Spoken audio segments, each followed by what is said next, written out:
ఆధునిక టెక్నాలజీని ప్రజలకు చేరువ చేయడంలో ఇవాళ హమారా తెలంగాణ .in అనే వెబ్ ఛానల్ అనేది తప్పకుండా ఉపయోగపడుతుందని చెప్పి అనుకుంటున్నాం. ఇటువంటి ఛానల్స్ ఇంకా రావాల్సిన అవసరం ఉంది. ఈ హమారా తెలంగాణ .in అనే ఈ ఛానల్ ను ప్రజలందరూ కూడా తప్పకుండా చూస్తారు. ఎందుకంటే ఇవాళ సీమాంధ్ర ఛానల్ ఇవి కూడా తెలంగాణ వార్తలను సరిగా చూపెట్టడం లేదు. ఇవాళ ప్రపంచ వ్యాప్తంగా అనేక దేశాల్లో ఇవాళ తెలంగాణ ప్రజలు ఉన్నారు. వాళ్ళంతా కూడా శ్రీకృష్ణ కమిటీకి నివేదికలు ఇచ్చిన సందర్భంగా ఇంతమంది తెలంగాణ వాళ్ళు ఇన్ని దేశాల్లో ఉన్నారా అని చెప్పి మేమే ఆశ్చర్యపోయేంతగా ఉన్నాం. ఇవాళ వెబ్ ఛానల్ అనేది ఇవాళ వాళ్ళందరికీ చేరువవుతుంది. ఇవాళ కేబుల్ టీవీ ద్వారా గానీ శాటిలైట్ ఛానల్ ద్వారా గానీ ప్రసారాలు చూడలేకపోతున్న వాళ్ళందరూ కూడా ఇంటర్నెట్ ద్వారా ఈ హమారా తెలంగాణ .in ను ఉపయోగించుకొని ఇక్కడ జరుగుతున్న వాస్తవాలను ఎప్పటికప్పుడు కూడా వీక్షించాలని చెప్పి ఈ ఛానల్ ఆదరించాలని చెప్పి కోరుతున్నాను. ఈ ఛానల్ కు స్వాగతం, సుస్వాగతం.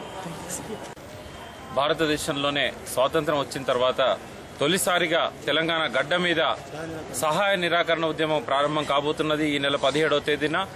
ఇది వివిధ దశల్లో కొనసాగుతుంది.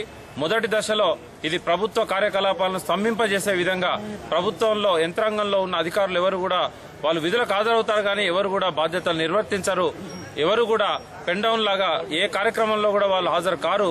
కాబట్టి మొట్టమొదటిసారిగా ఇది పరిపాలనా యంత్రాంగాన్ని స్తంభింపజేసే విధంగా ఈ సహాయ నిరాకరణ ఉద్యమం జరగబోతున్నది. సేల్ ట్యాక్స్ ఆఫీసర్స్ గానీ కమర్షియల్ ట్యాక్స్ ఆఫీసర్స్ గానీ వాళ్ళు ఎవరు కూడా పన్నులు వసూలు చేయరు. ఇప్పటికే ప్రభుత్వ ఆర్థిక పరిస్థితి క్షీణించింది.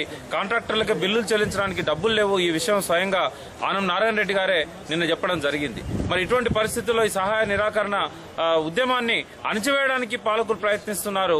అది కరెక్ట్ కాదు. ఎందుకంటే ప్రజల విశ్వాసాన్ని ఒకసారి వాళ్ళు మంట కలుపుకున్నారంటే భవిష్యత్తులో ఎన్నడూ కూడా ఆ పార్టీకి ఆ ప్రభుత్వానికి ఇక్కడ పుట్టగతులు ఉండవు.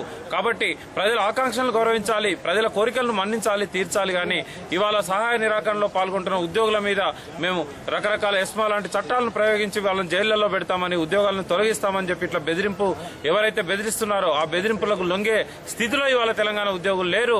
ఇవాళ ప్రజలంతా కూడా ఇవాళ తెలంగాణ కోరుతున్నారు. ప్రజల ఆకాంక్షల్లో భాగంగానే ఇవాళ ఉద్యోగస్తులంతా కూడా ఒక్క తాటి మీదకి వచ్చారు. గెజిటెడ్ ఆఫీసర్స్ కాడ నుంచి అటెండర్ వరకు కూడా ఎవరు కూడా ఇవాళ బాధ్యతలను నిర్వర్తించరు. పరోక్షంగా ఈ ప్రభుత్వానికి ఏ రకమైన పన్నులు కూడా వసూలు కాకపోవడంతో వాళ్ళు కాంట్రాక్టర్లకు బిల్లులు చెల్లించే పరిస్థితి కూడా ఉండదు. కొంతకాలం తాత్కాలికంగా ఈ సహాయ నిరాకరణ వల్ల ఎక్కడైనా తెలంగాణ ప్రజలకు ఇబ్బందులు కలగవచ్చు. కానీ అది ఒక త్యాగం లాగా దాన్ని భావించాల్సిన అవసరం ఉన్నది. ఇది మొదటి దశ సహాయ నిరాకరణ ఉద్యమం. రెండవ దశలో ఇవాళ కోస్తాంధ్ర సీమాంధ్రకు సంబంధించిన పారిశ్రామిక ఉత్పత్తులను బహిష్కరించడం అనేది బ్రిటిష్ ఇండియాలో ఆనాడు ఏ రకంగానైతే బ్రిటిష్ వారి ఉత్పత్తులను బహిష్కరించారో గాంధీజీ నాయకత్వాన ఈ రోజు తెలంగాణ జేఏసీ నాయకత్వాన తెలంగాణలో సీమాంధ్రలో ఉత్పత్తులను బహిష్కరించే కార్యక్రమం మొదలవుతుంది. ఇవాళ అంబికా దర్బార్ అగరబత్తి అది భగవంతునికి భక్తునికి అనుసంధానం అయిద్దో కాదో కానీ ఆంధ్రకు తెలంగాణకు మాత్రం అనుసంధానం కానివ్వము. అదేవిధంగా ఇక్కడ లగడపాటి రాజగోపాల్ వ్యాపారం కానీ కావూరి సంబశివరావు కాంట్రాక్టులు కానీ ఏవి కూడా ఇక్కడ నడవనీయము. కాబట్టి ఈ సెకండ్ స్టేజికి రానియొద్దని చెప్పి మేము ప్రభుత్వాన్ని కోరుతున్నాం. సీమాంధ్ర ఉత్పత్తులను బహిష్కరించేదాకా దిగజారనియొద్దు ఈ పరిస్థితిని అని చెప్పి మేము కోరుకుంటున్నాం. వెంటనే పార్లమెంట్ లో ఈ తెలంగాణ బిల్లు పెట్టి తెలంగాణ ప్రజల విశ్వాసాన్ని చూరగొనాలని చెప్పి ఆకాంక్షలను గౌరవించాలని చెప్పి కోరుతున్నాం. అదేవిధంగా మీడియాకు కూడా మేము ఒక విజ్ఞప్తి చేస్తున్నాం. ఎక్కడో ఈజిప్ట్ లోనో ట్యునీషియాలో ఉన్న ప్రజా ఉద్యమాలను మీరు గొప్పగా చూపెడుతున్నారు. 55 ఏళ్లుగా ఇక్కడ ప్రజల ఆకాంక్షలను మాత్రం మీరు తక్కువగా చూపెడుతున్నారు. సీమాంధ్రలో సమైక్యాంధ్ర కోసం ఉద్యమమే లేదు. ఎక్కడ కూడా 10,000 మంది జమ కాలేదు గత సంవత్సర కాలంగా. దాన్ని ఒక ఉద్యమంగా చూపెట్టి తెలంగాణను అడ్డుకోవడానికి ప్రయత్నం చేశారు. కనీసం ఇప్పుడైనా గుర్తించండి. ఈ తెలంగాణను మీడియానో ఇంకో కొంతమందో లగడపాటు లాంటి వ్యక్తులు అడ్డుపడితే ఆగేది కాదు.